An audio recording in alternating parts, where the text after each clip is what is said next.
6. And we're live on audio now. Okay, here we are. Taiwan special. Again, these are streaming live on Twitch. They should be available about 2 weeks.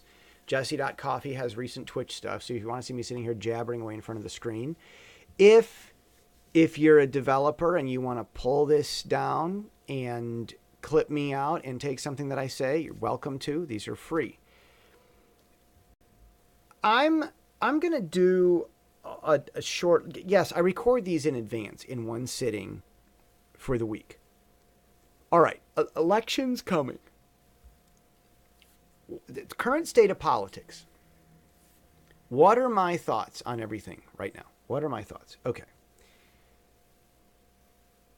I already voted with my absentee ballot.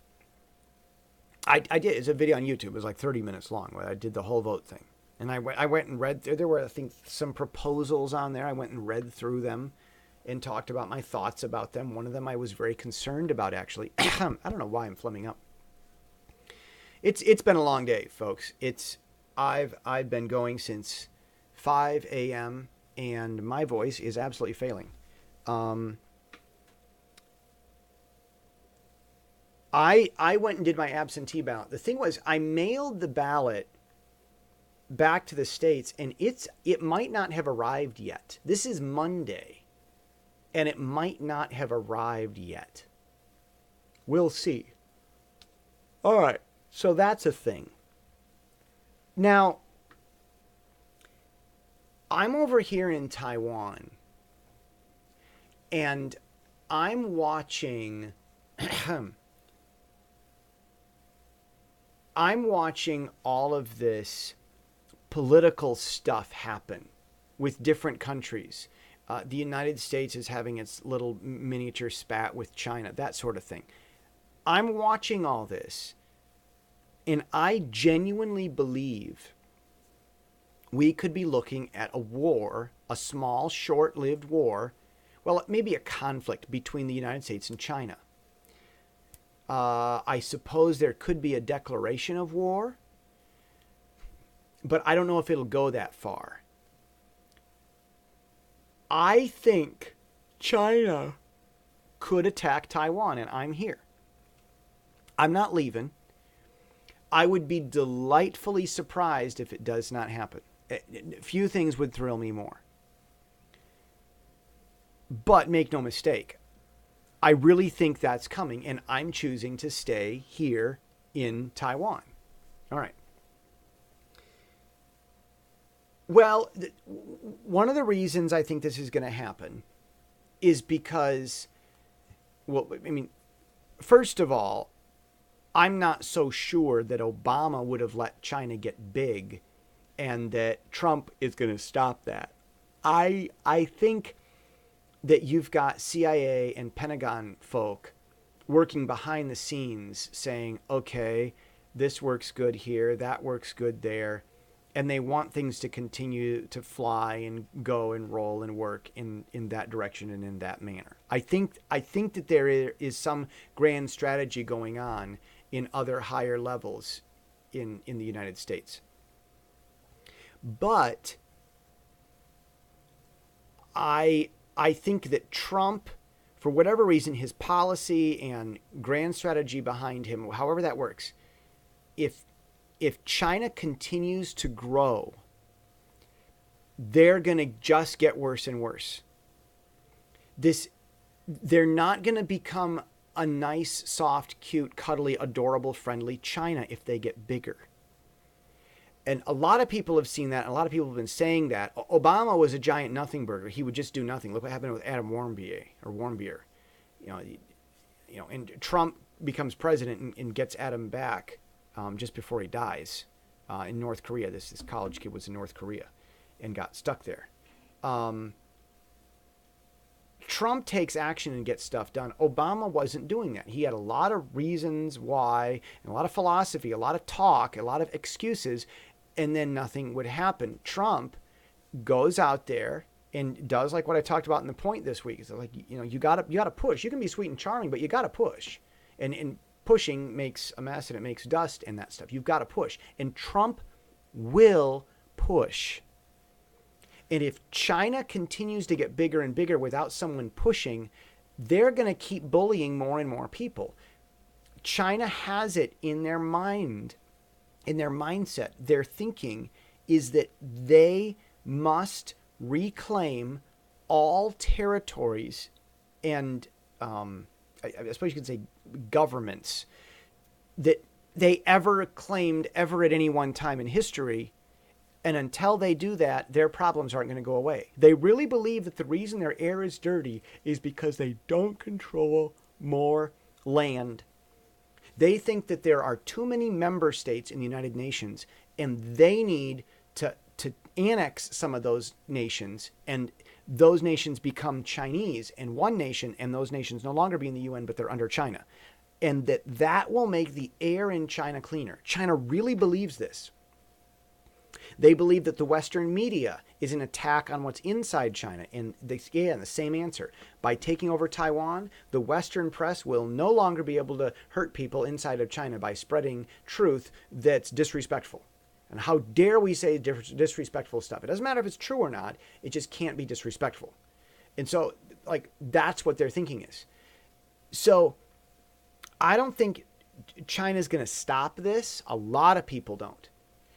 And I think that the Pentagon and CIA, intelligence, I suppose, have this figured out that China needs to be stopped before they get too big. And I believe that Trump is willing to stop them. If China busts a move, Trump will act. And there's one other thing. I know when the U.S. is trying to provoke someone. And I think that that's happening. I genuinely believe that the United States is trying to provoke China. Now, arguably, it's justified. There's an argument for that.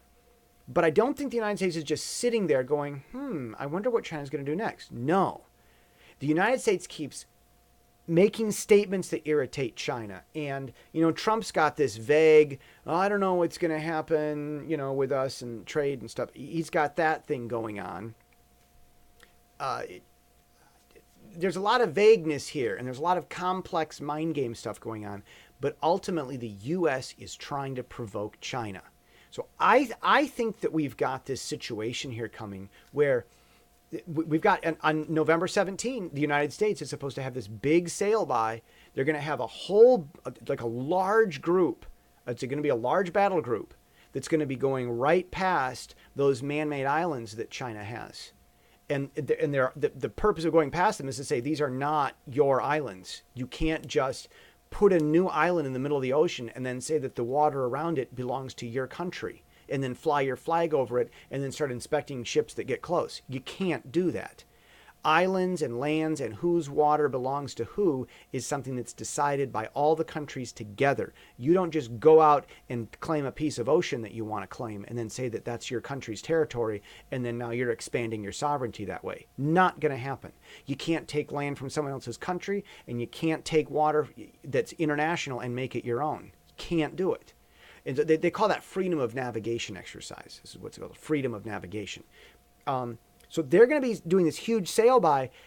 The more the U.S. does this, the more they're getting close to provoking an incident. All it takes is one little stray bullet to hit an airplane and boom, we're in a war. All it takes is one little error. And the United States keeps doing more and more of these so-called freedom of navigation exercises just to go in and prove that you don't own this. And that's creating more and more opportunities where something can go wrong. And by doing it more and more, China's more and more irritated and more likely to react and make something happen that creates a big fat hairy mess. So while the election's going on in America, and by the way, I should talk about the election in a moment.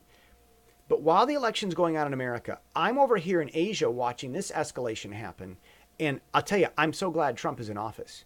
Because if he wasn't, if China was expanding, they might have invaded Taiwan anyway. See, over here, Taiwan has their elections coming.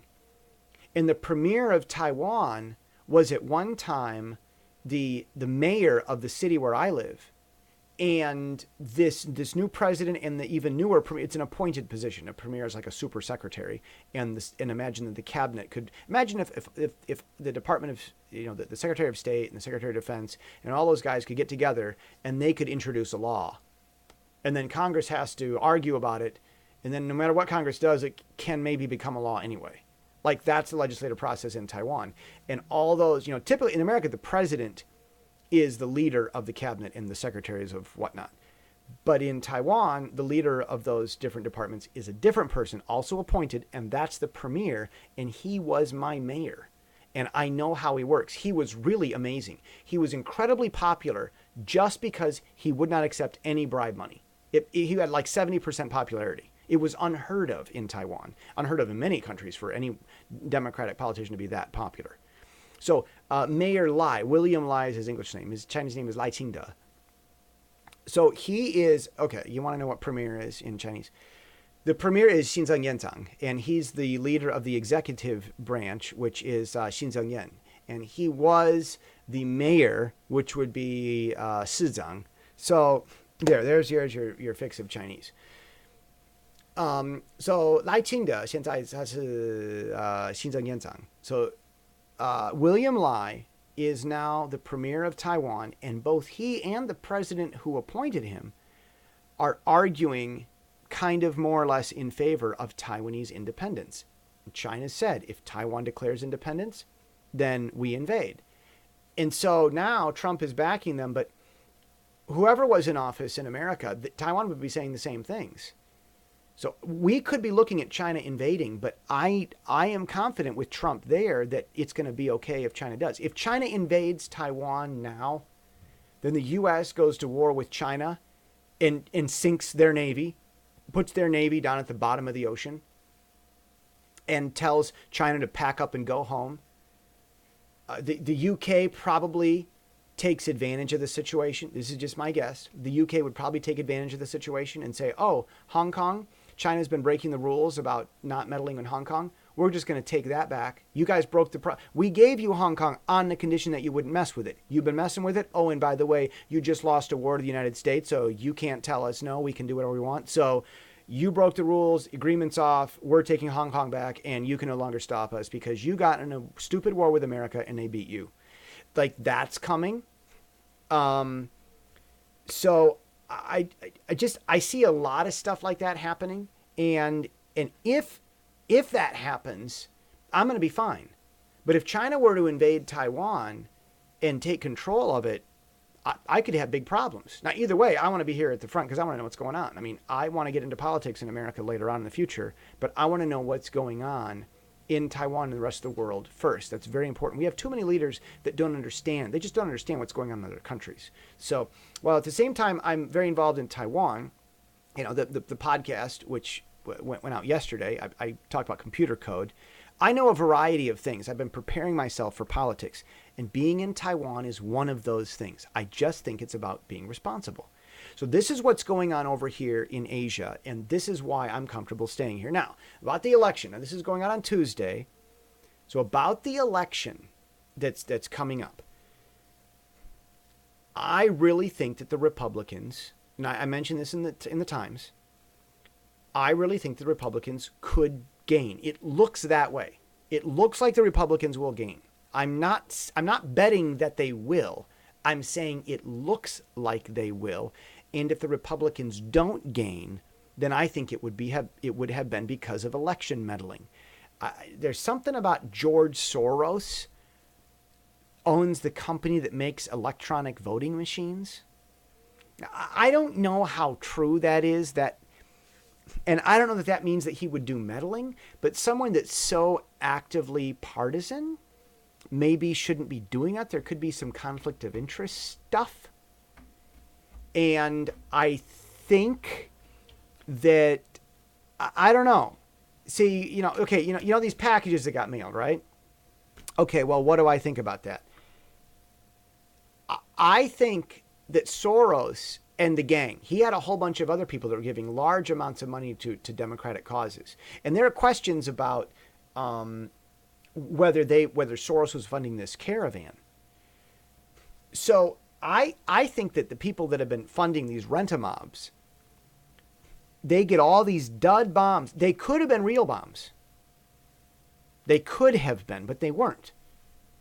As I said in the Times, it was a shot across the bow of some kind. Of a shot of what? I don't know. But I do think it was some kind of a shot across the bow. I think that Soros and the gang have realized that they're not as invincible as they thought they were. And I also think that Soros and the gang realize that if they do election meddling and if they cause this election to tip in Democrat favor, then there's going to be an investigation into the Soros election machines, if that's even true. I'm not even sure if it is, but let's just say. So I think that they might be calling off, if there is, it's Soros or whomever, maybe it's someone else, but if there is any election meddling, I think that the people that would be involved in that, this crazy guy bomber dude, I think that he succeeded in scaring any election meddlers, any election tamperers, into saying, you know, we're not that invincible. And if some crazy bomber guy can find us, then the FBI surely can. So we're going to call off our election meddling. I wonder if something like that went on. See, a lot of people are still trying to figure out what in the world was going on with that bomber. Well, I'm still not going to tell you everything that I think about that bomber. But I think he was crazy, and I think that a purpose was served. So I think that election meddling is being called off. I think it probably should be anyway. In fact, honestly, I just thought of that now. I think the election could go in Republican favor. So this was election, and I'm over here in Asia, and those are my thoughts on the election. I might call this, and so the future Wednesday and Thursday Taiwan specials, if I do them, you can consider this extra long. If I do them, I'll probably record separately, and I'm going to just call it a night. Thank you very much for listening. Talk to you again soon.